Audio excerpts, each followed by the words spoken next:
రాష్ట్రంలో కుటుంబ ప్రభుత్వం రెడ్ బుక్ పరిపాలన కొనసాగిస్తున్నారు, రెడ్ బుక్తో ప్రజల్ని భయపెడతారని చెప్పి వైసీపీ ప్రధానంగా ఆరోపిస్తుంది. ఏం చెప్తారు మీరు? ప్రముఖ అడ్వకేట్ కూడా ఉన్నారు.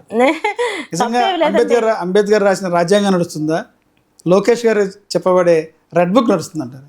తప్పండి. ఏముంది రెడ్ బుక్ అంటే సాక్షాత్ మాజీ సీఎం జగన్ కూడా అదే మాట చెప్తారు, రెడ్ బుక్ పాలన నడుస్తుంది, రెడ్ బుక్ కి సలాం చేస్తారు అధికారులు అని చెప్తున్నారు పోలీస్ వ్యవస్థ.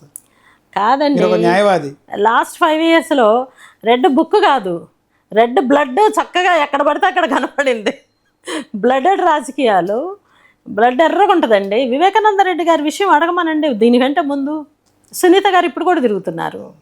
వివేకానంద రెడ్డి గారు, అవినాష్ రెడ్డి, భాస్కర్ రెడ్డి, దస్తగిరి, అనుమానాస్పద పరిస్థితుల్లో చచ్చిపోయిన వాళ్ళు, వీళ్ళందరి గురించి మాట్లాడారు.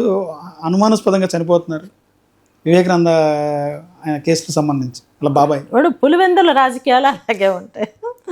అందువల్ల ఏంటంటే దాని గురించి మనం ఎంత లోతుగా మాట్లాడుకోకుండా ఉండదు మంచిది. ఎందుకంటే చట్టం దాని పని అది చేసుకుంటుంది.